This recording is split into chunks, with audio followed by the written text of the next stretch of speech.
Rusia pensó que su avance lento pero constante le haría ganar la guerra en Ucrania. No tenía intención de ser la liebre en esta carrera. Rusia estaba feliz de ser la tortuga, aunque iba tan lento que hasta ese reptil se sonrojaría. Ucrania rompió el caparazón de la tortuga. Con una táctica de asalto nueva, Ucrania rompió el frente ruso en Zaporilla. Consiguió romper 35 kilómetros en un solo avance brutal que hará que Vladimir Putin se pregunte: ¿qué pasó? La noticia de ese avance proviene de United 24 Media, que informó el 12 de octubre que las tropas de asalto especialmente creadas por Ucrania han hecho exactamente lo que fueron diseñadas para hacer. Han hecho retroceder a las defensas rusas, aplicando tanta presión que esas defensas se rompieron por completo, permitiendo que Ucrania liberara una aldea. Esa aldea, Mali Shabaki, alberga al 24 o Batallón de Asalto Independiente de Ucrania, IDAR, que opera junto con el 33 Regimiento de Asalto Independiente de Ucrania. Juntos, esas unidades destruyeron a las fuerzas rusas en Mali Shabaki de manera tan contundente que pudieron entrar en la aldea y volver a izar la bandera ucraniana. Eso lo vemos en un video de Facebook que anunció la liberación de Mali con el mensaje: unidades del 24 Batallón de Asalto Independiente IDAR junto con sus hermanos de armas del 33 Regimiento de Asalto Independiente izaron la bandera ucraniana en el asentamiento de Mali Shabaki en el frente de Zaporilla, declaró la publicación. El asentamiento está bajo el control de las Fuerzas de Defensa de Ucrania. La publicación destacó la coordinación de ambas unidades, visible en el término ucraniano pobratimami. Esta palabra se traduce libremente como hermanos de armas. Esto demuestra que la nueva estrategia de asalto de Ucrania está uniendo a estas tropas mejor que nunca. Rusia puede atacar en oleadas descoordinadas para obtener resultados. Ucrania contrarresta los avances de Rusia mediante el trabajo en equipo, la dedicación y la capacidad de desatar un infierno coordinado sobre sus oponentes. ¿Recuerdan el nombre Shabaki? Volveremos a eso pronto. Actualmente, izar la bandera de Ucrania en la aldea recuperada tiene simbolismo extra. Por supuesto, ese acto es común. Izar una bandera siempre ha sido un símbolo de victoria. Sin embargo, Ucrania puede haber aprovechado esta oportunidad para contrarrestar algo que Rusia ha estado haciendo con mayor frecuencia en los últimos meses: infiltrar aldeas para izar banderas falsamente. Aunque Rusia no ha capturado nada, solo tenemos que ver lo que pasó en Fobova para observar esa nueva táctica rusa en acción. A principios de octubre, Rusia afirmó que sus tropas habían capturado una pequeña aldea. Este es el asentamiento de Bobova en la región de Dnipropetrovsk, Ucrania, no en el más conocido de Zaporizhia.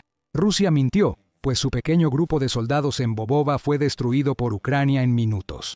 Exploramos la propaganda rusa del falso izamiento de bandera en uno de nuestros videos. Míralo si quieres saber más. Solo necesitas saber dos cosas. Rusia finge izar su bandera. Ucrania lo hace al recuperar territorio. Otra confirmación de que Mali Shabaki está en manos de Ucrania proviene del coronel Valentín Manko, quien dirige la Dirección de Fuerzas de Asalto de las Fuerzas Armadas de Ucrania. En un video de Facebook confirmó que el asalto a Mali Shabaki fue un éxito. Además, agregó información adicional. Manko afirma que Ucrania también liberó la aldea cercana llamada Shabaki durante su asalto. Por eso les pedimos recordar el nombre. También las tropas ucranianas liberaron parcialmente otra aldea llamada Stapova, haciendo del 12 de octubre un día extremadamente productivo para Ucrania, mientras intenta avanzar más profundamente en las partes ocupadas de Zaporilla. Un día productivo para Ucrania es un muy mal día para Rusia, y Manko explicó qué tan malo fue. Los despejes y liberaciones de aldeas formaron parte de un esfuerzo conjunto de Ucrania en Zaporilla, lo que permitió recuperar mucho territorio en un solo día. La prensa Euromaidán informa que Ucrania avanzó 35 kilómetros en Zaporilla en un frente de 5 kilómetros. Eso equivale a fuerzas ucranianas de 31 millas de ancho, avanzando poco más de 2 millas en Zaporilla, destruyendo a las fuerzas rusas a su paso, y quizás preparando el escenario para más ataques en el futuro. No fue solo un mal día para Rusia, fue realmente doloroso. Como informó Cable News Network, el 1 de octubre, Rusia ya tenía que lidiar con el hecho de que el ritmo de su avance se estaba desacelerando considerablemente después de una ofensiva de verano que no logró ninguno de los objetivos que Putin había establecido para sus tropas. En septiembre, Rusia solo avanzó 259 kilómetros cuadrados en Ucrania, unas 100 millas cuadradas. Eso es 44% menos territorio que el ocupado por Rusia en agosto, destacando el logro reciente de Ucrania. El lento avance ruso hace que cada territorio ganado sea como oro para Putin, mientras intenta crear la percepción de que Ucrania no puede evitar que Rusia gane la guerra. Cuando Rusia pierde territorio ante los contraataques de Ucrania, esa percepción se hace añicos.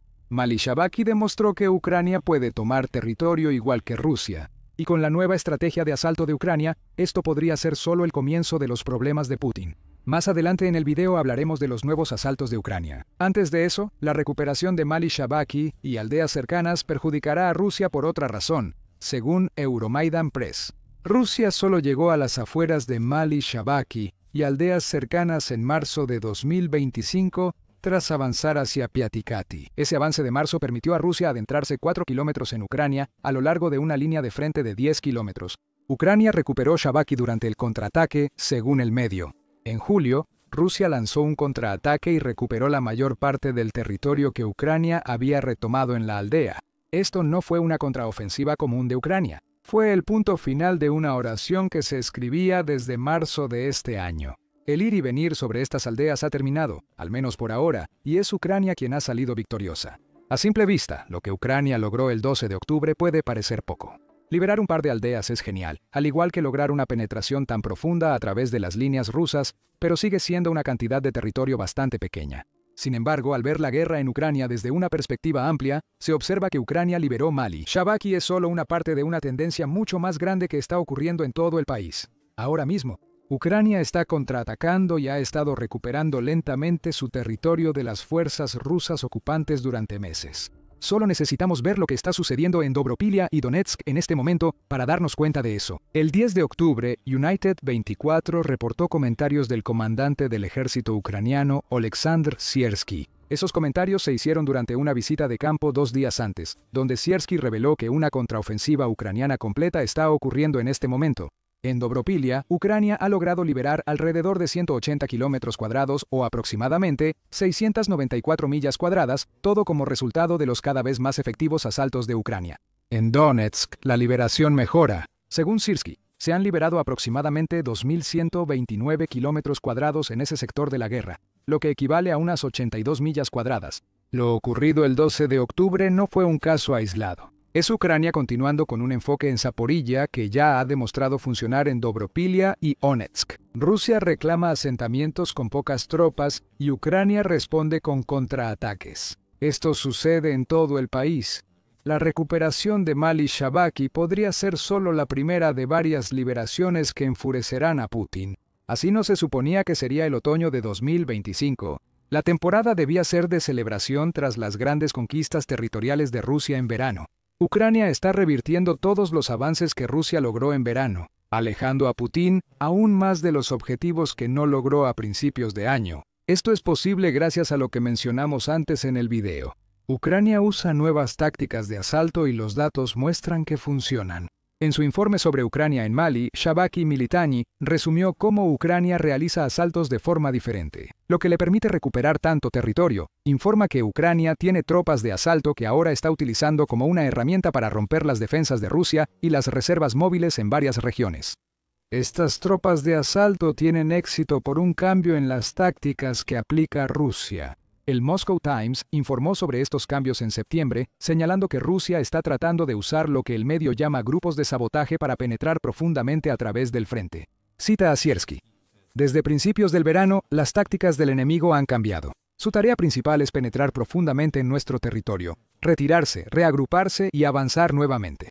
Después atacar objetivos internos para frenar logística y rotación de tropas. Militani dice que estas unidades rusas pueden ser de solo 4 o 6 soldados, con el objetivo de Rusia pareciendo ser infiltrar a sus tropas a través de las líneas del frente en lugar de romperlas completamente.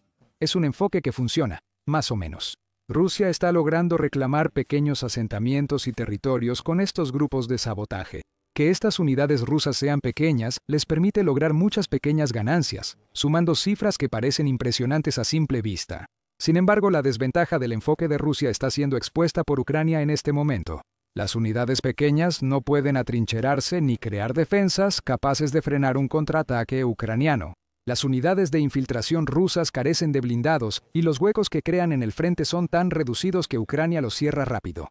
Al cerrarse los huecos, los soldados rusos quedan rodeados sin acceso a suministros ni refuerzos. Ucrania ataca y las fuerzas rusas pierden territorio reclamado. Ucrania formó una nueva rama militar para realizar asaltos y recuperar territorio. Opera distinto a las fuerzas de asalto aéreo o DSHB según Siersky. Las tropas de asalto aéreo son una unidad de infantería de élite que puede atacar, defender y realizar incursiones, dice el comandante en jefe del ejército ucraniano. Y las unidades de asalto son unidades de reacción rápida. Operan donde es más difícil, no tienen líneas de defensa fijas y se les llama para romper la primera línea del enemigo. Rusia busca infiltrarse y Ucrania responde con pequeñas unidades que reaccionan en tiempo real a sus avances.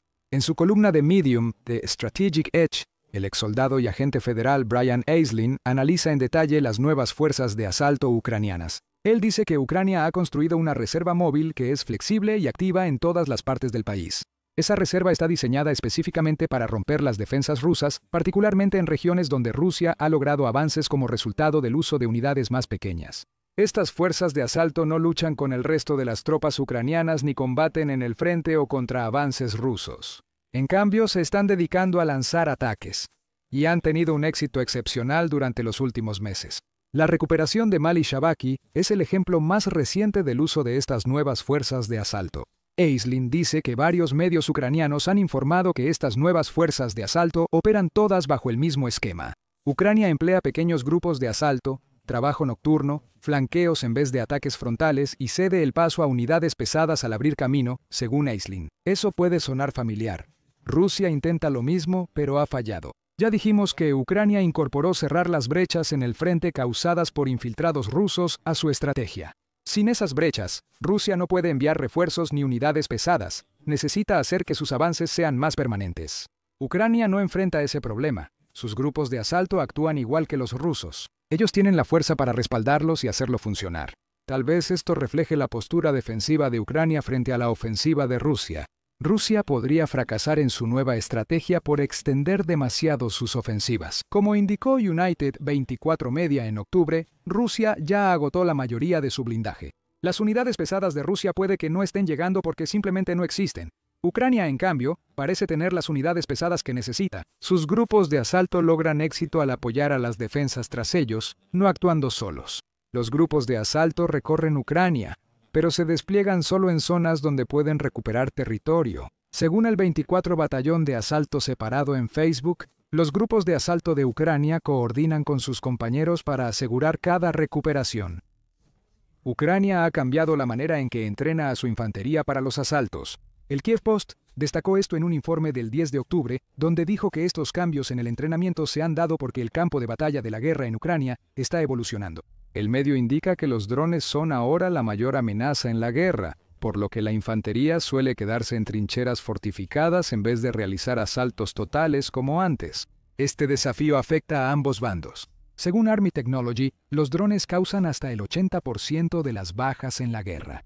Esto hace casi imposibles los grandes asaltos que antes prefería Rusia. Hay demasiados vehículos no tripulados listos para eliminar tropas y blindados, lo que hace inviables esos asaltos en personal y equipo. Ucrania no es inmune a esta proliferación de drones, ya que Rusia también está usando muchos drones de fibra óptica y de vista en primera persona. Por eso hay pequeñas unidades rusas de infiltración y grupos de asalto ucranianos también reducidos. Aún así, la infantería tiene que recuperar territorio, señala Kiev Post. Esa es una de las pocas cosas que los drones no pueden hacer, al menos todavía. El medio indica que el nuevo entrenamiento de infantería en Ucrania ha cambiado cómo el país enfrenta la guerra de infantería. Los cambios evidentes se deben al armamento. Las fuerzas de Ucrania ya no entrenan con armas soviéticas antiguas. Las armas occidentales son la norma y Ucrania las usa para que sus soldados sean más efectivos. Como comenta el soldado Chasik al Kiev Post, los muchachos mejoraron en el campo de tiro y combate. Ahora son más efectivos. Sin entrenamiento será muy difícil combatirlos. Soldados más efectivos mejoran la coordinación. El entrenamiento en Ucrania ahora hace que la infantería trabaje en pequeños grupos. Disparan desde distintas distancias y luego se retiran a su lugar de trabajo. Estos ejercicios parecen diseñados para las nuevas fuerzas de asalto de Ucrania. Esas unidades pequeñas atacan y eliminan tropas rusas. Luego se retiran para que las fuerzas ucranianas recuperen territorio. El entrenamiento de infantería de Ucrania prioriza precisión y velocidad, y ya vemos su impacto en el campo de batalla. Ucrania emplea estas nuevas tácticas para defenderse y atacar. El Kiev Post entrevistó a otro soldado, Shambhala, quien explicó más al respecto. Cada ejercicio trata sobre la supervivencia, tanto para cada uno de ellos como para el grupo en su conjunto. Un grupo pequeño puede causar más daño que una compañía de infantería. Nuestro principio de entrenamiento es soldado solitario en el campo, dice Shambhala. Una persona moviéndose, conociendo el camuflaje, conociendo las características técnicas de su arma, leyendo la intención del enemigo, puede atacar, retirarse, atacar de nuevo, retirarse otra vez. Así puede contener al enemigo, con un grupo pequeño, móvil y capaz de sobrevivir. Una vez más, Ucrania está demostrando su capacidad para adaptarse a todo lo que Rusia intenta. Las tácticas de entrenamiento que Ucrania usa para defenderse ahora las emplean sus nuevos grupos de asalto para recuperar territorio. Regresando a Mali Shabaki, Ucrania también celebrará recuperar territorio en Zaporizhia por las acciones de Rusia en la planta nuclear. Rusia capturó esta planta al inicio de la guerra y la ha mantenido desde entonces. Rusia intenta desconectar esa planta de la red eléctrica ucraniana y lo está logrando. Según el Kiev Independiente del 12 de octubre, Rusia rompió deliberadamente la conexión entre la red eléctrica ucraniana y la planta nuclear de Zaporizhia, una medida sin precedentes. Aquí no hubo una desconexión inteligente. Rusia cortó el cable al atacar una línea eléctrica el 23 de septiembre. Desde entonces, la planta opera con generadores diésel de respaldo.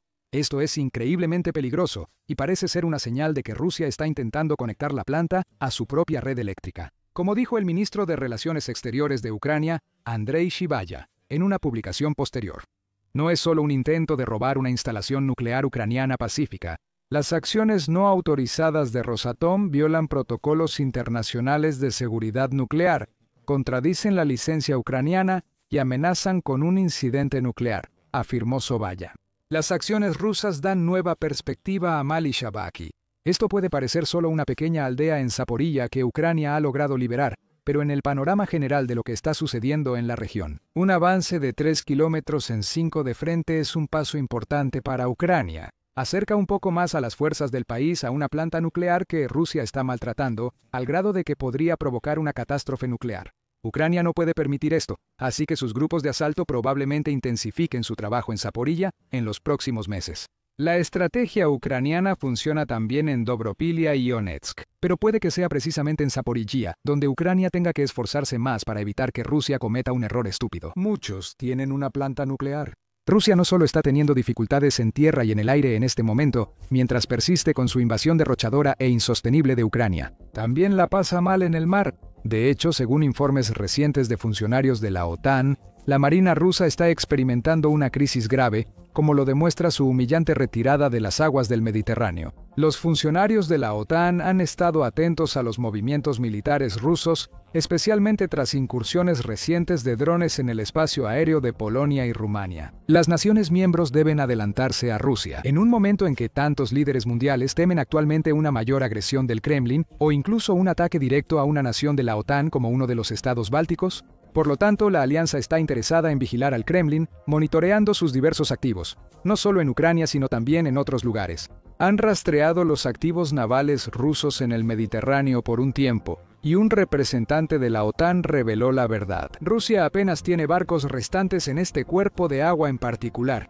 El funcionario, que prefirió el anonimato, declaró a los medios: "Nuestra evaluación es que la Armada rusa, con recursos limitados para ubicar sus activos, enfrenta desafíos y dilemas para generar fuerzas. Actualmente afecta su postura en el mar Mediterráneo. En resumen, Rusia enfrenta problemas graves, con muchos de sus activos dañados, destruidos u ocupados en otros lugares. No puede permitirse mantener una fuerza considerable en el mar más grande de Europa. Es un cambio dramático. A lo largo de su historia, Rusia se ha esforzado por mantener una fuerte presencia naval en el Mediterráneo, oficialmente conocida como la Fuerza de Tarea Permanente de la Armada Rusa en el mar Mediterráneo. Incluso si retrocedemos a los días de la Unión Soviética, la Armada Soviética priorizó tener una flota en el Mediterráneo, llamada Quinta Escuadra Operativa. Esto demuestra la importancia de la zona para el liderazgo del país, actualmente y antes.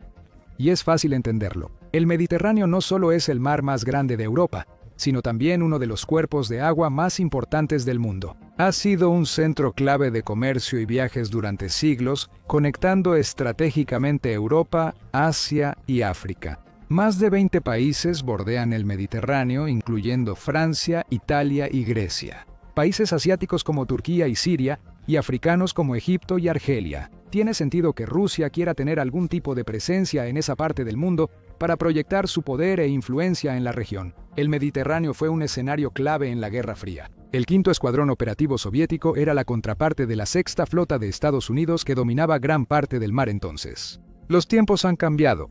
La Unión Soviética ya no existe y la Guerra Fría terminó. Rusia ha seguido operando barcos en la zona y estableció su fuerza de tarea permanente en el mar Mediterráneo en 2013. Así, el Kremlin mantiene presión sobre el flanco sur de la OTAN, evitando que Estados Unidos y Europa controlen totalmente la zona. También le da a Rusia la oportunidad de vigilar de cerca los movimientos y las rutas comerciales a través del mar, junto con la posibilidad de intervenir y perturbar esas rutas. Si lo considera necesario, también puede apoyar a cualquier aliado en la región. En 2015, Rusia usó barcos en el Mediterráneo durante su intervención en la guerra civil siria, apoyando militarmente al presidente Bashar al-Assad. Cuando se formó por primera vez, la Fuerza de Tarea Mediterránea de Rusia estaba compuesta por una mezcla de buques de la Flota del Mar Negro y la Flota del Norte y estaba estacionada en Siria. Históricamente, ha estado compuesta por hasta 15 buques de guerra junto con buques auxiliares, y se pueden proporcionar barcos adicionales de la Flota del Báltico si la Fuerza de Tarea necesita llevar a cabo operaciones en la zona.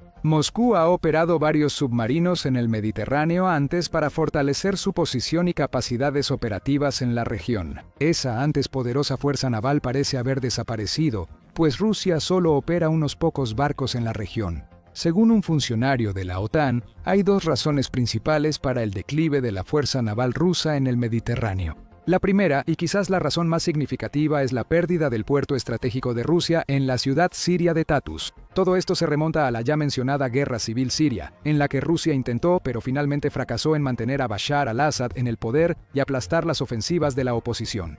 El Kremlin tuvo gran poder en Siria por años, pero con la caída del régimen de al-Assad en 2024, perdió su influencia de inmediato. De hecho, pocos días después de que cayera el régimen, un informe de la Dirección Principal de Inteligencia de Ucrania, reveló que Rusia comenzó a evacuar masivamente tropas y equipo militar de sus dos bases en el país: Latakia, la principal base aérea rusa en Siria, y Tatars, su base naval. Rusia dependió durante décadas de Tatars como su principal punto de reabastecimiento y mantenimiento en el Mediterráneo. A principios de los 70 llevaron barcos a la zona. Tras firmarse el acuerdo de arrendamiento entre la Unión Soviética y Siria, quedó clara la importancia de esta base durante la guerra en Siria, usándose para enviar armas rusas al régimen de Assad. En 2015, Moscú y Damasco firmaron un arrendamiento por 49 años y Rusia invirtió fuertemente en infraestructura, aumentando su presencia en Tartus y estacionando personal y equipo adicional en el lugar. Tartus es conocida como la ventana de Rusia hacia África, permitiendo al Kremlin ampliar su influencia en el continente africano. Se usó para desplegar mercenarios del grupo Wagner en varios países africanos, jugando un papel clave en la misión de Rusia para ampliar su influencia geopolítica en países como Camerún, República Centroafricana y República Democrática del Congo, entre otros. El control ruso de Tartus benefició tanto a al-Assad como a Vladimir Putin, pero con al-Assad fuera del poder y viviendo lujosamente en Moscú, Rusia enfrentó una nueva y dura realidad. En enero, el nuevo gobierno sirio rompió el acuerdo de arrendamiento y expulsó oficialmente a los rusos de la zona. Tras los días siguientes, Rusia tuvo que evacuar su flotilla al Mediterráneo, enviando más buques de apoyo, como el carguero Esparta II y el desembarco Alexander Shabalin, a la zona para asistir en la evacuación. Fragatas rusas que usaron Tartus como base durante años, como el almirante Gorshakov y el almirante Golovko, dejaron el puerto por última vez. Aunque intentó negociar una estadía más larga, el Kremlin perdió el acceso a su única base naval en el Mediterráneo para abastecer y reparar a su fuerza local. El impacto de esa pérdida no puede ser subestimado. Con Tartus, Rusia tenía una base a la que podía acudir y en la que podía confiar en el mar Mediterráneo. Eso facilitaba mucho mantener una flota considerable en la región, ya que las distintas embarcaciones siempre tenían un lugar a donde ir y atracar cuando fuera necesario. Las tropas y suministros se cargaban y descargaban en Siria, y si Rusia necesitaba actuar en cualquier momento en la región, contaba con una fuerza lista para ser reabastecida y desplegada en el agua. Ahora, ya no tiene esa opción. Si Rusia desea mantener embarcaciones en el Mediterráneo, deberá enviarlas desde otros puertos y bases navales, que no están realmente en la región mediterránea. Las opciones más cercanas de Rusia ahora son sus puertos en el Mar Negro, como el de Novorossiysk, y otros en Crimea ocupada. Sin embargo, a Rusia le resulta difícil mover barcos del Mar Negro al Mediterráneo por la larga distancia. Grandes distancias requieren mucho combustible y pasar por estrechos controlados por Turquía. Esto sería problemático incluso en las mejores circunstancias.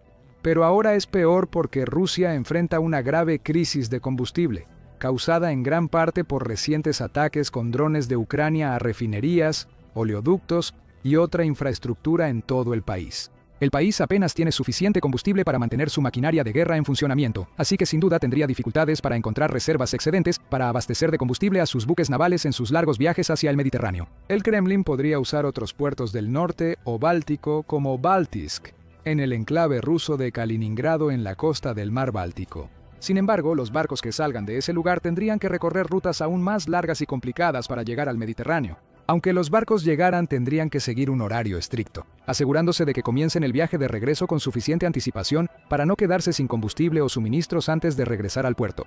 Perder el control de Tatas ha vuelto casi imposible que la fuerza de tarea rusa en el Mediterráneo continúe, según un funcionario de la OTAN.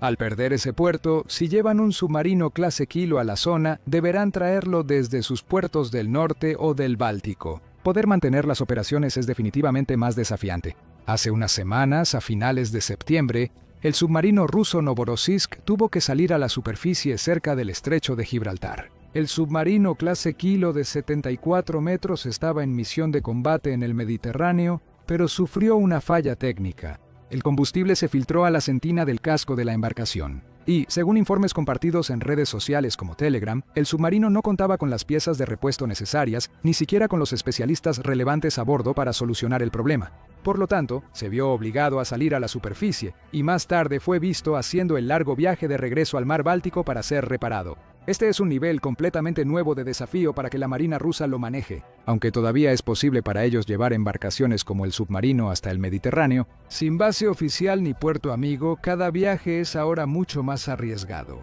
Porque si algo sale mal, la ayuda está muy lejos. La segunda gran razón por la que Rusia parece haber reducido el tamaño y la escala de su flota en el Mediterráneo es porque ahora parece estar cambiando su enfoque hacia el mar Báltico, donde la OTAN ha estado construyendo una fuerza a gran escala propia.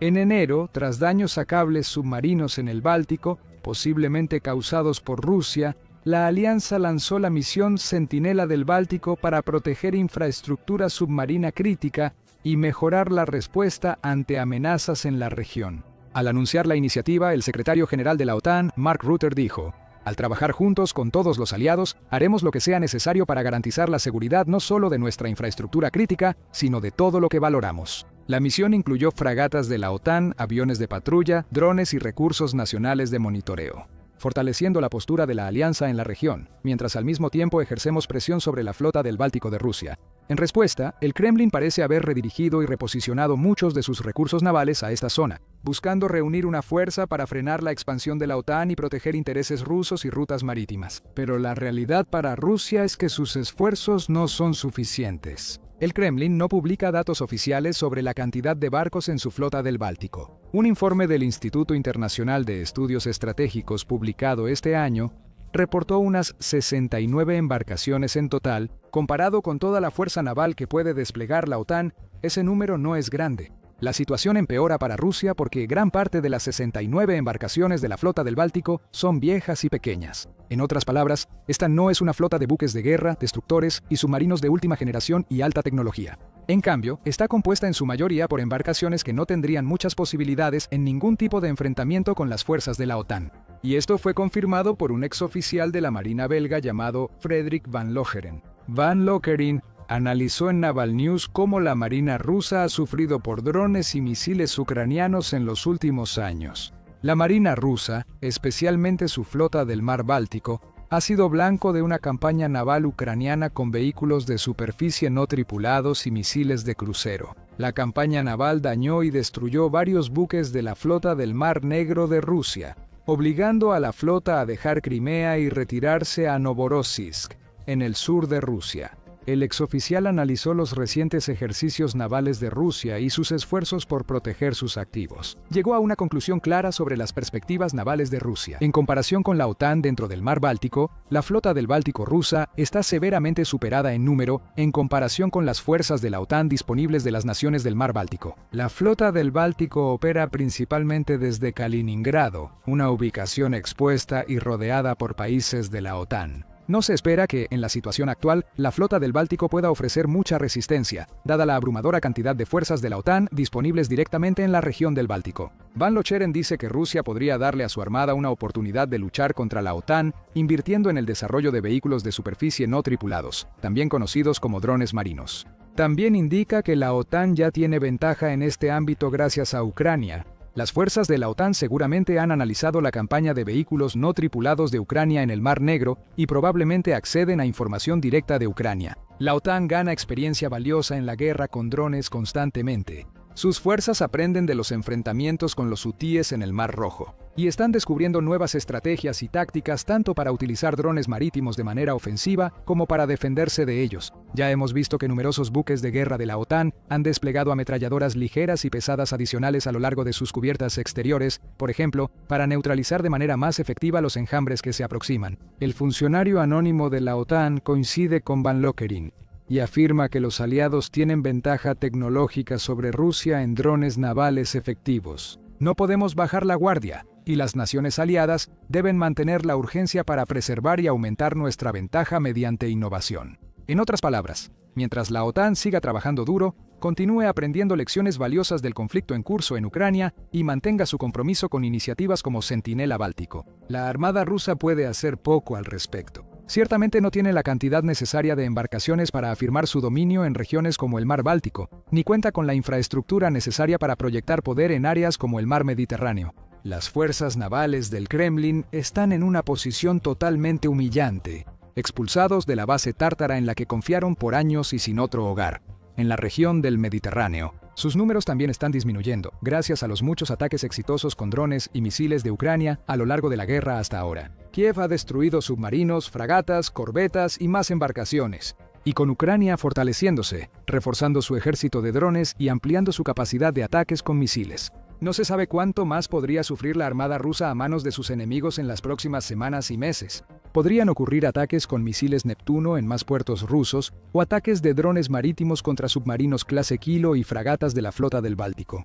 En resumen, la armada rusa está en una situación terrible y no hay ninguna señal de que vaya a mejorar pronto. Se suponía que sería una de las armas más efectivas de Rusia, un misil furtivo lanzado desde el supuesto caza de quinta generación de Rusia, el Su-57, que podría evadir las defensas aéreas y golpear un objetivo con una fuerza inmensa, poderoso, oculto, aparentemente imparable. Para Vladimir Putin, este misil debía ser una de las mayores amenazas que Rusia podía presentar a las ciudades ucranianas. Ahora, uno de esos misiles es chatarra en llamas. Ucrania derribó uno de los misiles más sigilosos de Rusia y lo hizo con un arma que nunca fue diseñada para contrarrestar misiles. Putin se enfurece mientras Ucrania ataca su misil sigiloso con tecnología barata. El 11 de octubre United 24 Media informó sobre el increíble disparo de Ucrania que derribó un misil. Ucrania derribó un misil Kh-69 considerado uno de los misiles más sigilosos de Rusia,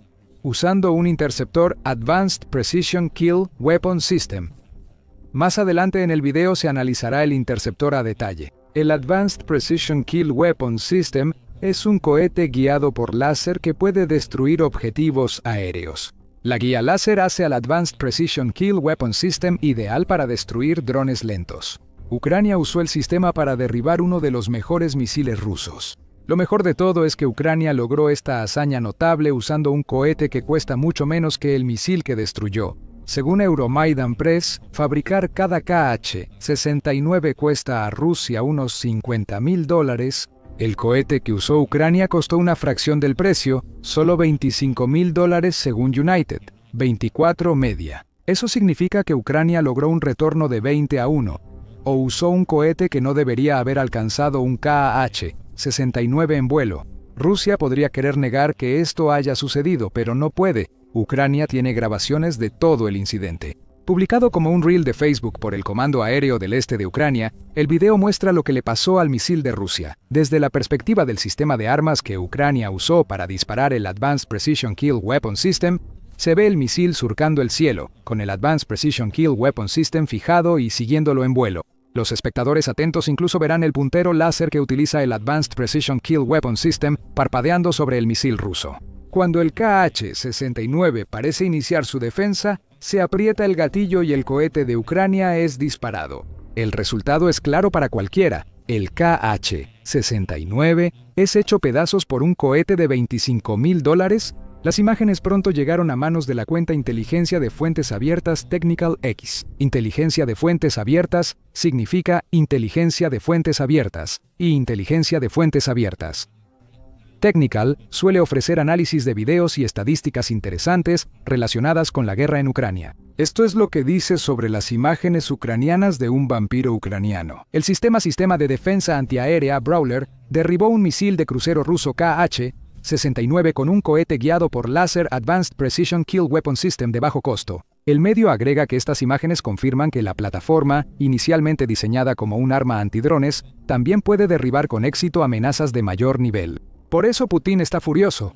Rusia puede perder tantos drones como Ucrania pueda derribar del cielo. Rusia puede fabricar más drones porque son baratos y desechables. Un misil de $50.000 es una inversión para destruir una ciudad ucraniana. Si Ucrania puede derribar esos misiles con un cohete que cuesta una fracción del precio, Putin sabe que Occidente solo tiene que entregar más de estos cohetes guiados por láser para que los KH-69 de Rusia sean mucho menos efectivos. Inteligencia de Fuentes Abiertas menciona algo interesante, señalando que Ucrania usó uno de sus sistemas de misiles tierra-aire Brawler, o sistema de defensa antiaérea para disparar el Advanced Precision Kill Weapon System. No está claro cuánto cuesta este sistema en particular, pero realmente no importa porque Ucrania puede usar un Brawler una y otra vez. Cada KH-69 junto con el Advanced Precision Kill Weapon System que Ucrania usó para derribar ese misil es un arma de un solo uso. Está hecho para lanzarse, viajar y destruir, no para ser destruido. Ucrania consiguió esta hazaña en otra noche con un fuerte ataque aéreo ruso. Militani tiene los detalles del ataque de Rusia y señala que ocurrió el 10 de octubre y que vio a Rusia lanzar muchos drones y misiles de crucero y balísticos contra Ucrania. Parece que Rusia intentaba destruir la infraestructura energética ucraniana durante este ataque y tuvo cierto éxito. Los misiles y drones de Rusia lograron dañar parte de la infraestructura, además de dañar edificios residenciales. Kiev fue atacada y algunas zonas de la capital ucraniana quedaron sin electricidad. Entre los objetivos estuvo el distrito de Pachersky, donde restos de drones rusos dañaron edificios residenciales y causaron incendios. Los distritos de Podilsky y Desniansky también tuvieron problemas con restos de drones. Como los restos de drones rusos, Shahid cayeron cerca de un espacio abierto y una clínica. Instalaciones de infraestructura en Zaporilla fueron atacadas durante la incursión aérea nocturna de Rusia, y los bombardeos causaron la muerte de un niño de 7 años. En Kiev, un ataque aéreo ruso dejó 12 heridos. 8 fueron hospitalizados. Rusia logró causar muchos daños el 10 de octubre. Habría causado mucho más si Ucrania no hubiera logrado derribar uno de sus KH-69 usando un cohete barato guiado por láser. Y eso nos lleva a examinar más de cerca el arma que usó Ucrania y la que derribó. Primero nos enfocamos en el Advanced Precision Kill Weapon System, que es un equipo interesante. United 24 Media dice que el arma fue desarrollada por British Aerospace Systems, que es un líder mundial en tecnología aeroespacial con sede en el Reino Unido. Es un programa del Departamento de Defensa de Estados Unidos. Así que el Advanced Precision Kill Weapon System no es arma ucraniana. Es un cohete occidental que Ucrania ha demostrado ser mucho más útil de lo que cualquiera en Occidente o Putin esperaba. El Advanced Precision Kill Weapon System destaca por ser un kit de conversión, no un cohete independiente. United 24 Media dice que cada uno de estos kits convierte un cohete Hydra de 70 milímetros en una munición guiada de precisión. Al agregar el buscador láser mencionado anteriormente, este buscador utiliza guía láser semiactiva, lo cual puede ser la clave de por qué Ucrania pudo usarlo para rastrear y destruir un misil furtivo ruso. Y Ucrania ha estado usando el Advanced Precision Kill Weapon System desde 2023. En muchos aspectos, el Advanced Precision Kill Weapon System es similar a los kits de cohetes planeadores que Rusia ha usado con tanto efecto devastador contra Ucrania. Esos kits transforman las bombas tontas, como el gran arsenal FAB soviético de Rusia, en armas. Viajan más lejos por sus alas plegables y un sistema de guía primitivo. Advanced Precision Kill Weapon System también mejora los cohetes de Ucrania en defensa, volviéndolos mucho más precisos que las bombas planeadoras rusas. El Comando de Sistemas Aéreos Navales detalla que el sistema de guía 185 pulgadas de largo, al integrarse al cohete, El sistema de guía hace que el arma mida casi 74 pulgadas de largo, un 32 libras y el 9 y 10 libras de ese peso. El cohete que usó Ucrania también es bastante rápido. Alcanza una velocidad máxima de 1 kilómetro por segundo, equivalente a 2.236 millas por hora. Eso es casi Mach 3, lo que explicaría cómo el cohete de $25.000 de Ucrania alcanzó un Kh-69. En cuanto a la ojiva del Advanced Precision Kill Weapon System, está cargada con 10 libras de explosivo gracias al uso de los cohetes Hydra heredados Plus. Basándonos en toda la información del Comando de Sistemas Aéreos Navales, el Reino Unido ha estado más que feliz de compartir esta arma con sus socios occidentales. Estados Unidos la utiliza claramente, y ahora Ucrania también recibe kits Advanced Precision Kill Weapon System de forma continua. Tampoco es un concepto nuevo. La propia página de producto de BAE Systems señala que el Advanced Precision Kill Weapon System ha sido probado en combate por más de 10 años. Su mayor ventaja es lograr el objetivo con precisión milimétrica y mínimo daño colateral. Para el Kh-69, el Advanced Precision Kill Weapon System destruyó el cohete y cualquier daño colateral fue causado por los escombros que cayeron al suelo. Según British Aerospace Systems, el sistema Advanced Precision Kill Weapon System cubre el espacio entre cohetes no guiados y municiones antiblindaje más grandes, algo común en la Marina, Cuerpo de Marines, Ejército y Fuerza Aérea de Estados Unidos. El sistema Advanced Precision Kill Weapon System brinda precisión milimétrica constante para máxima letalidad contra objetivos blandos o ligeramente blindados, a menor costo que otros sistemas. Ese llenado del vacío es lo que ha funcionado a favor de Ucrania. Un cohete estándar nunca habría podido derribar un Kh-69 salvo en una posibilidad entre 1 millón. Eso habría requerido suerte más que precisión. En cuanto a las municiones antiblindaje más grandes, British Aerospace menciona que Ucrania tiene un suministro muy limitado de esas, y son mucho más caras que el Advanced Precision Kill Weapon System. Ucrania usa estos sistemas, siendo el Patriot de Estados Unidos el más famoso. Si se obtienen los mismos resultados con un cohete de $25.000 en vez de un costoso misil de defensa aérea, los sistemas más pesados pueden reservarse. Para amenazas aún peores que las que Rusia desató el 10 de octubre, el Advanced Precision Kill Weapon System está lejos de ser un arma antigua. Es un equipo ingenioso que Ucrania ha usado eficazmente por años, aunque nunca como el 10 de octubre. Este sistema de armas es ideal contra drones y amenazas fijas. Por eso sorprende que Ucrania destruyera uno de los misiles principales de Rusia con un cohete. Uno de estos equipos, impresionante. Bueno, solo explora las especificaciones del Kh-69 para encontrar la respuesta a esa pregunta. Militani proporciona lo básico en su informe sobre la hazaña notable de Ucrania. Dice que el Kh-69 fue presentado en 2009, aunque en ese momento se llamaba Kh-59MK2.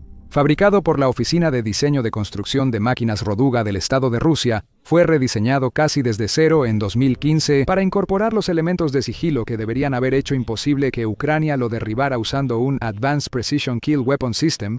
Lo único que quedó después de este rediseño fue el sistema de guía del misil, ya que incluso el cuerpo del misil fue renovado para asegurar que fuera compatible con los nuevos cazas Su-57 de Rusia. Además de esos cazas, Rusia puede lanzar misiles Kh-69 desde sus plataformas aéreas Su-30MK, Su-34, Su-35, Mikoyan Gurevich, 29K y Mikoyan Gurevich, 35S. Rusia afirma que el misil tiene una ojiva de unas 683 libras, mucho más pesada que la de 10 libras del cohete que destruyó el Kh-69 el 10 de octubre. Por otro lado, un cohete apenas trabaja si el misil lleva una ojiva tan pesada. Mientras el cohete pueda penetrar y explotar, la ojiva del misil hace el resto. Militani señala que el Kh-69 alcanza hasta 622 millas por hora más lento que el Advanced Precision Kill Weapon System y tiene un alcance de 180 a 250 millas.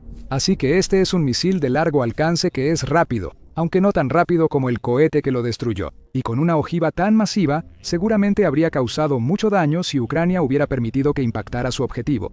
Luego está el aspecto del Kh-69 que se suponía que lo haría casi imposible de alcanzar: sus capacidades furtivas. Army Recognition informa que el Kh-69 incorpora materiales que absorben ondas en su estructura.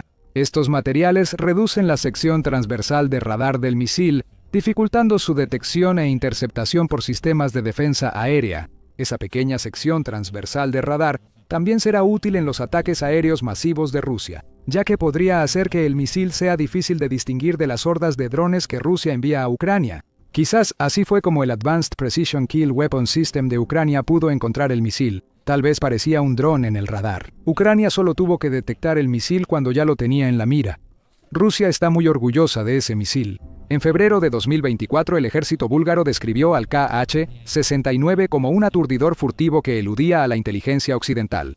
Putin habría amado leer ese informe. Por fin, Rusia contaba con un misil difícil de derribar para las defensas aéreas occidentales. El medio señala que el misil sería más sigiloso que varios de sus homólogos occidentales. Los creadores del Kh-69 lo presentan con orgullo como uno de los misiles de crucero más precisos de Rusia, presumiendo un impresionante margen de error de apenas 3 metros. ¿Derechos militares búlgaros? Su forma y materiales únicos dan al misil una dispersión superior a la de modelos occidentales, acentuando su ventaja competitiva, incluyendo el Scalp EJ Storm Shadow franco-británico, el misil guiado aire-superficie, -158, Joint Air-to-Surface, Standoff Missile estadounidense y el Taurus alemán.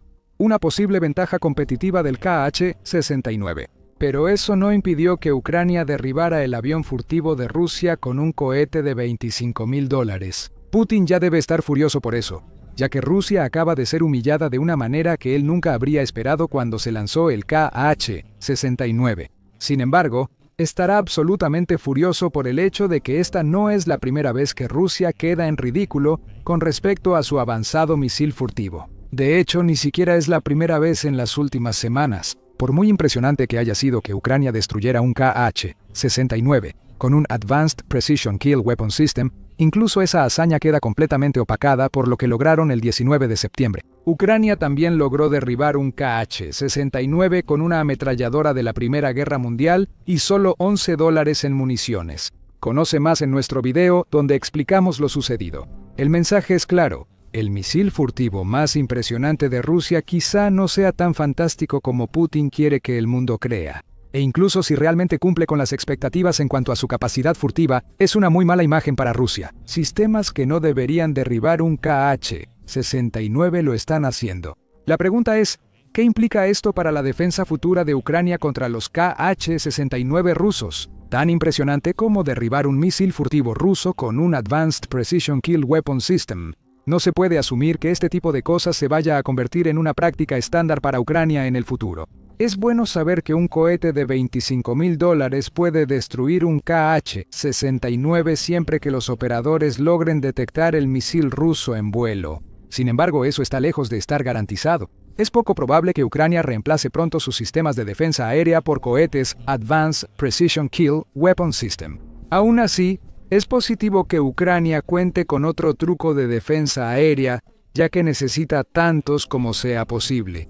Los ataques con misiles y drones de Rusia solo se han intensificado en 2025. La semana antes de que derribaran el Kh-69 fue muy dolorosa para Ucrania. Además del ataque previo del video, Rusia lanzó miles de proyectiles aéreos contra Ucrania en la primera semana de octubre.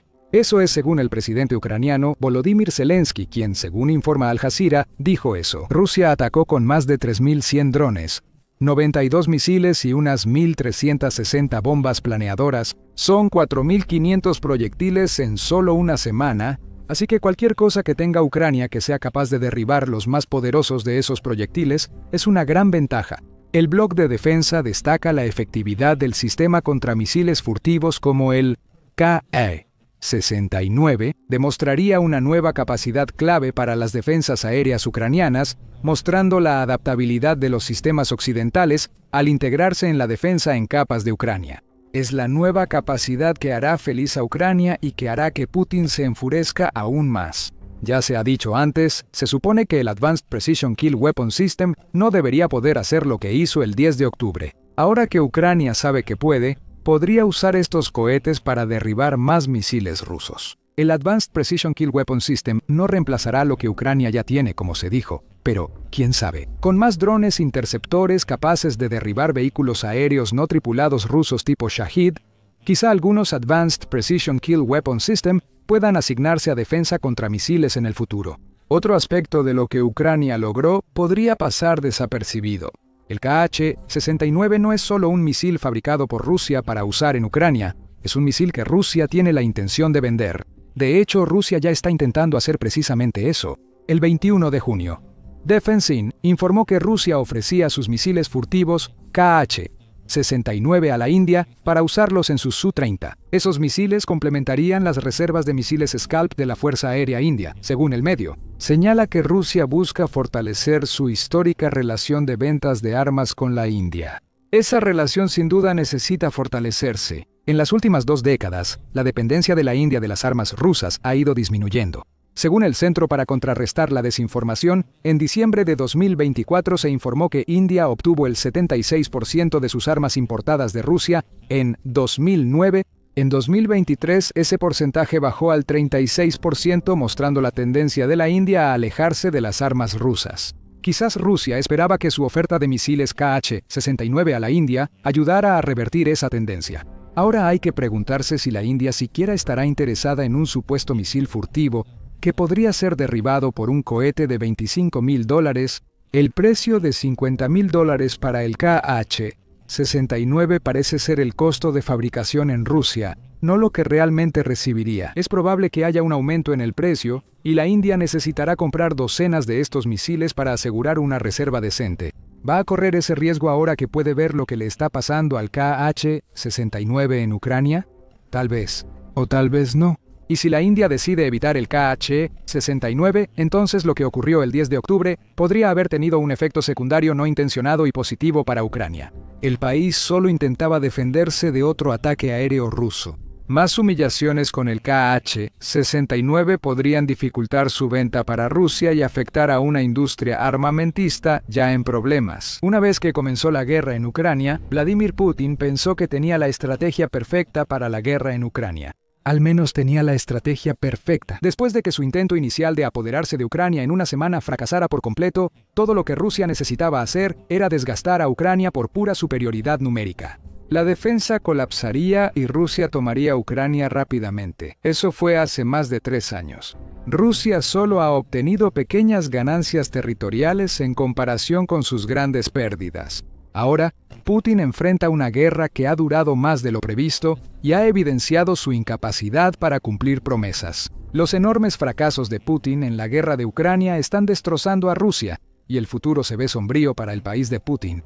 John Foreman lo resume fácilmente en una entrevista del 10 de octubre con Times Radio. Foreman, quien fue agregado de defensa del Reino Unido en Moscú y Kiev entre 2019 y 2022, entiende a Putin mejor que la mayoría de las personas fuera de Rusia, y tiene una opinión clara sobre cómo Putin ha fracasado en Ucrania.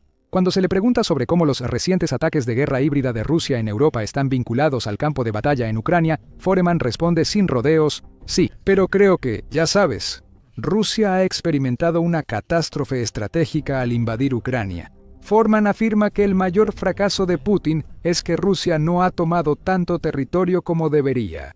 El 2025 ha sido un mal año para Putin, según Foreman sobre Rusia. Todo el avance de ese año ha sido mínimo, y parece que ahora se está desacelerando y preparándose para 2026. Foreman no se equivoca. Rusia comenzó el año haciendo algunos de sus avances territoriales más pequeños en cualquier momento durante la guerra en Ucrania. Para abril, ya se notaba una clara desaceleración, como informó Al Jazeera en ese momento. Destacó las cifras publicadas tanto por el Ministerio de Defensa del Reino Unido como por el Instituto para el Estudio de la Guerra, o Instituto para el Estudio de la Guerra. Ambas organizaciones ofrecieron perspectivas ligeramente diferentes sobre los avances de Rusia, aunque ambas concluyeron que eran lentos. El Ministerio de Defensa afirmó que Rusia solo reclamó 126 millas cuadradas de Ucrania en enero. Para febrero, ese número había bajado a 76 millas cuadradas y volvió a bajar a 55 millas cuadradas en marzo. Según el Instituto para el Estudio de la Guerra, Rusia tuvo mejores ganancias, pero no impresionantes. En enero, Rusia reclamó 165 millas cuadradas de Ucrania, según el Instituto para el Estudio de la Guerra. En febrero, 137 y en marzo, 78. En ambos casos, la tendencia es claramente a la baja. Pero al menos Putin tenía grandes planes para el verano. Organizó una ofensiva masiva de verano con los objetivos de crear una zona de amortiguamiento en Sumy y finalmente tomar la ciudad logística clave de Pokrovsk en la región de Donetsk. Putin envió miles de tropas a estos objetivos, pero el ejército ruso fracasó totalmente en lograrlos. Rusia obtuvo más territorio ucraniano en verano que en invierno y primavera temprana, pero no consiguió el territorio que quería ni el que necesitaba para lograr avances mayores después. Como indica Foreman, Rusia vuelve a estar en declive. El 1 de octubre, Cable News Network reportó que según el grupo de monitoreo Deep State, Rusia solo capturó 100 millas cuadradas de Ucrania en septiembre. Eso nos lleva de regreso a las cifras que vimos a principios de 2025 y es indicativo de otro error más de Putin. Aún peor, dice Deep State, este tipo de cifras demuestra lo mal que realmente le está yendo a Putin en la guerra de Ucrania. El mes pasado, el enemigo ocupó un 44% menos de territorio que en agosto, afirma Deep State. Durante el transcurso del mes, los rusos lograron ocupar el 0.04% del área total del país, llevando la cifra total al 19.04%. Por supuesto, Rusia está tratando de darle el giro más positivo posible a todo esto. Cuando salió el informe del Estado Profundo, Rusia decía haber tomado unos 5.000 kilómetros cuadrados o 1.930 millas cuadradas de territorio ucraniano este año. Incluso eso, por muy inflado que parezca el número, difícilmente es impresionante para Rusia. Como informó el Kiev Post el 8 de octubre, Rusia superó la marca del millón de bajas durante el verano y ha perdido 281.000 soldados y contando en 2025, y eso sin siquiera mencionar que Ucrania ha estado recuperando territorio rápidamente desde finales del verano. Estos son fracasos enormes para cualquiera, excepto para Putin. Y quizás el mayor fracaso del líder de Rusia es que no muestra señales de cambiar de rumbo. La paz no está en la agenda de Putin, afirmó Foreman a Times Radio.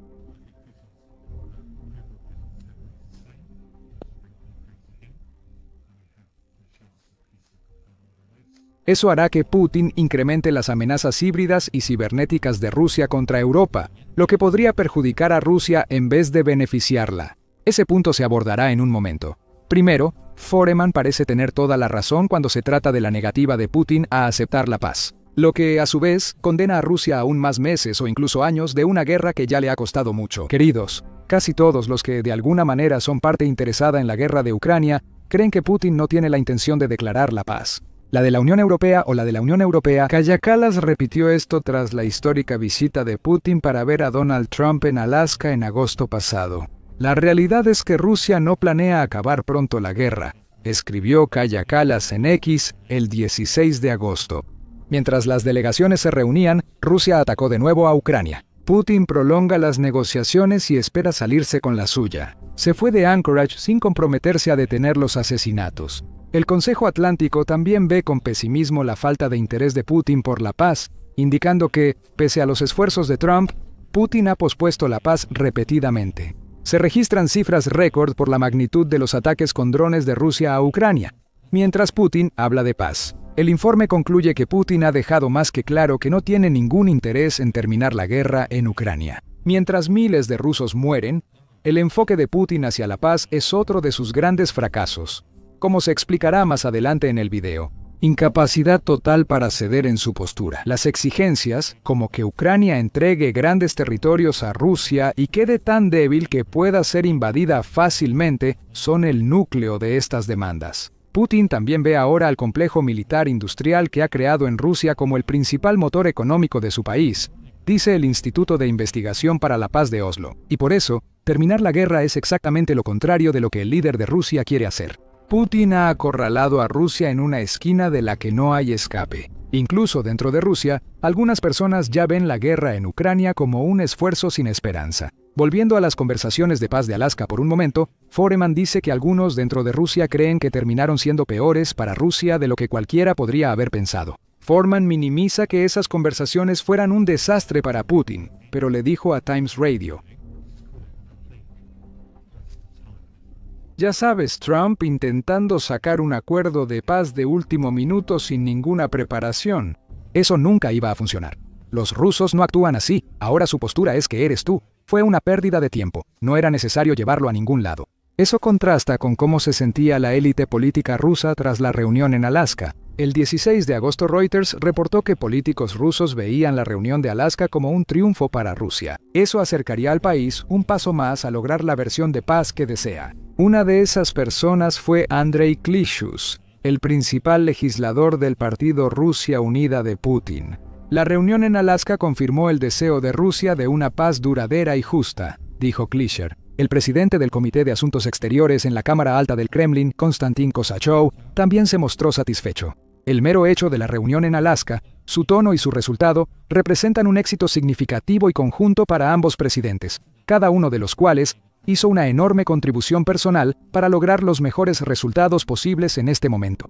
¿Qué ha cambiado desde agosto? Tal vez estos comentarios solo sean ejemplos de políticos rusos adulando a su líder para ganarse su favor. Sin embargo, Putin suele usar a quienes lo apoyan como portavoces, así que es más probable que este tipo de mensajes estuvieran dirigidos a Trump. Putin busca convencer a Trump de que ha hecho un buen trabajo y acerca la guerra a la paz.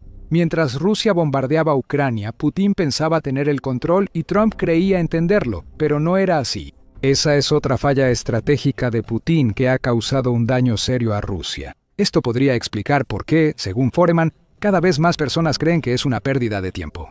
Putin debe buscar formas de desviar la atención de sus fracasos en Ucrania, lo que nos lleva al tema anterior, los ciberataques e híbridos de Rusia a Europa en los últimos meses. El Consejo Atlántico detalló estos ataques en un artículo del 9 de octubre llamando a Putin un gánster geopolítico que busca intimidar a Europa. A inicios de septiembre, una oleada de drones rusos ingresó a Polonia. Días después, aviones rusos ingresaron al espacio aéreo de Estonia. Drones rusos también han sido vistos en Alemania, Dinamarca, Noruega y los Países Bajos, países de la Unión Europea y la OTAN que apoyan mucho a Ucrania. Estos son los tipos de ataques de los que habla Foreman y parecen haberse convertido en una parte clave de la estrategia de guerra de Putin en Ucrania. El líder de Rusia está tratando de usar la guerra híbrida para evitar que los aliados de Ucrania ofrezcan apoyo. Como dijo el presidente de Ucrania, Vladimir Zelensky, el 12 de octubre Putin busca desviar la atención de Occidente de la guerra en Ucrania. Rusia ahora está aprovechando el momento. Zelensky escribió en X que Oriente Medio y los problemas internos de cada país reciben máxima atención. No se equivoca. Foreman también comentó a Times Radio el probable plan futuro de Rusia para Europa.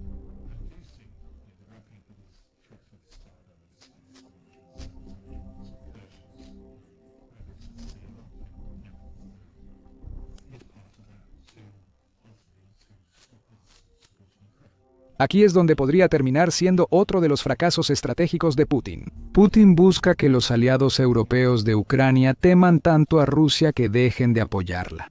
Haz que se enfoquen en sí mismos y Ucrania se debilitará. Sin embargo, Putin solo reforzó la determinación colectiva de los miembros europeos de la OTAN. Ahora consideran respuestas militares ante amenazas híbridas de Rusia, como se discutió en un video de octubre. Mira ese video para aprender más, pero Putin, al igual que con los ciberataques y ataques híbridos de Rusia, busca desviar la atención de la guerra en Ucrania y unir a la OTAN y la Unión Europea en su contra. Dividir la atención militar entre Ucrania y Europa muestra que Putin no considera cómo corregir los numerosos errores estratégicos cometidos en la guerra. Quizás Putin sea tan egocéntrico que cree que no ha cometido ningún error. O tal vez se ha rodeado de tantos aduladores que ni siquiera se da cuenta de eso. Las ganancias territoriales de Rusia no son ni de cerca tan impresionantes como Putin intenta hacerlas sonar cuando habla de ellas. Sea cual sea el caso, el enfoque en Europa puede ser el mayor error de Putin. Ucrania es un problema mucho más significativo para Rusia, y Putin parece incapaz de cambiar una estrategia en la guerra de Ucrania que ha estado matando lentamente a Rusia durante más de 3 años. Esto nos lleva a cómo todo esto está destrozando a Rusia. Eso está sucediendo aunque Putin no lo vea, y comienza con el estatus geopolítico de Rusia. Las acciones de Putin tras Alaska y el servilismo hacia Trump, que Rusia creyó mantendría a Estados Unidos de su lado, ahora están fallando. Todo apoyo que Rusia tenía de Estados Unidos desde que Trump asumió la presidencia desapareció. Trump habla ahora de dar más apoyo a Ucrania que nunca desde que asumió el cargo. Trump ha dicho que cree que Ucrania tiene la capacidad de recuperar el territorio que ha perdido ante Rusia, lo cual es un giro completo respecto a sus afirmaciones anteriores de que Ucrania no tiene ninguna carta a su favor. Incluso el Instituto Lowy considera que Trump podría tener razón, señalando que Rusia pierde soldados y enfrenta ataques ucranianos a su infraestructura energética, lo que afecta a su economía. Associated Press informa que Trump ahora dice que evalúa enviar misiles Tomahawk a Ucrania. Esos misiles alcanzan unas 1.500 millas, lo que pondría todas las zonas relevantes de Rusia en la mira de Ucrania. Si Trump cumple, aunque es mucho suponer, Trump podría estar hablando solo para demostrarle a Putin lo que podría pasar si el líder ruso no coopera. Aunque así fuera, el cambio en la retórica de Estados Unidos muestra lo mal que Putin falló al intentar manipular a ese país en un juego que creía ganar. Hace un momento se mencionó el tema de los ataques a la infraestructura energética de Ucrania. Han sido extensos. El 5 de octubre, The Economist reportó que Ucrania atacó casi la mitad de las principales refinerías de petróleo rusas en agosto y septiembre, dejando fuera de servicio hasta el 40% de la capacidad de refinación de Rusia. Las exportaciones de gasolina y diésel han disminuido. En varias regiones de Rusia, la falta de gasolina obliga a hacer filas y limita la cantidad que se puede comprar. Esos ataques a las refinerías pudieron realizarse con ayuda de Estados Unidos, lo que contradice la creencia de Putin de haber manipulado a Trump. El 12 de octubre Reuters informó que según el Financial Times, Estados Unidos proporciona a Ucrania inteligencia para realizar ataques de largo alcance contra objetivos efectivos. Qué tan cierto sea esto está por verse, pero no se puede negar que Ucrania ha tenido un éxito enorme con estos ataques. Ucrania acierta a sus objetivos la mayoría de las veces, y eso puede deberse a que Estados Unidos ahora le está echando una mano.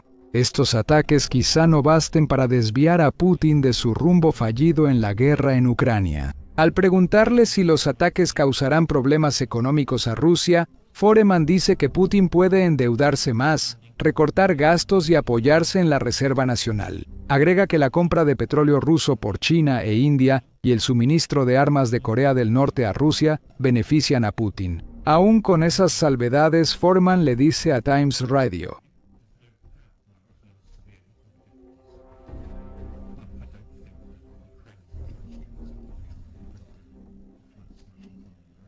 tal vez no.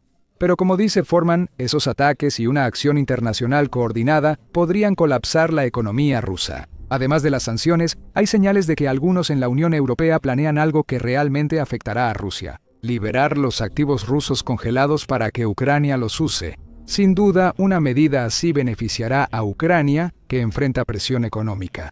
También le quitarán a Rusia otra fuente económica, mostrando cómo los fracasos de la guerra de Putin en Ucrania han volcado la marea geopolítica en su contra. Sigue el debate en la Unión Europea sobre el uso del dinero ruso congelado. The Straits Times informa que líderes de la Unión Europea consideran usar esos activos para un préstamo de 140.000 millones de euros, unos 150.000 millones de dólares, a Ucrania. Esto solo pasará si los líderes de la Unión Europea deciden unirse. La unidad es el antídoto contra los intentos de Putin de que las naciones europeas se enfoquen en sí mismas y no en Ucrania. Aún así, podría haber un problema más que amenaza con desgarrar a Rusia más que cualquier otro. Y ese problema es el simple hecho de que Putin es un hombre de 73 años que no va a vivir para siempre. Realistamente, el líder de Rusia quizás solo tenga pocos años para lograr sus objetivos. Pero si Putin muere, no parece haber ningún tipo de reemplazo para la cultura. Foreman llama a Putin una figura de personalidad, esperando entre bastidores. Foreman afirma que una renovación significativa entre Rusia y Occidente, incluyendo Ucrania, probablemente tardará una generación. Pero Foreman también dice que, en lo que respecta a Putin, su perspectiva es permanecer en el poder y luego morir, y después dejarlo a su sucesor. Creo que el problema es que cada día que permanece en el cargo, aumentan las posibilidades de derramamiento de sangre cuando finalmente muera y llegue su sucesor. Foreman afirma que el sucesor de Putin quizá no esté tan enfocado en Ucrania. Una lucha de poder en Rusia podría ser tan dañina como las acciones de Occidente o Ucrania contra Rusia. Tal vez ese sea el mayor fracaso de Putin. No haber planeado el futuro será un gran problema para Rusia. Putin parece haber reconocido esto, y, como informó el Kiev Independent en mayo, el líder de Rusia tiene una lista de posibles candidatos para sucederlo. La clave aquí es posibles. Putin no está preparando a nadie como sucesor, lo que lleva a Rusia a un futuro dilema. En septiembre, Reuters reportó comentarios inusuales de Putin a Xi Jinping durante un desfile militar en Pekín. Putin supuestamente dijo, mediante su traductor, que los órganos humanos pueden trasplantarse continuamente. Cuanto más vives, más joven eres. e incluso podrías lograr la inmortalidad. ¿Será esta la solución de Putin al problema de la sucesión? ¿No morir? La inmortalidad podría interesar a Putin, pero es solo fantasía. Y tal vez este tipo de comentario sea la manera indirecta de Putin de reconocer su mayor fracaso de todos. El líder ruso no ha preparado al país para el futuro tras décadas de gobierno de Putin. Los trasplantes no salvarán a Putin. Los errores de Putin en Ucrania y en su país acabarán por destrozar a Rusia. Es decir, si los puntos ciegos de seguridad interna de Putin dentro de Rusia no hacen caer al país primero. El líder ruso ha invertido demasiados recursos en Ucrania y ahora en Europa, lo cual es otro gran error. Descubre por qué en nuestro video. Y recuerda suscribirte a El Show Militar para más videos sobre cómo Putin podría estar llevando a Rusia por un camino de destrucción.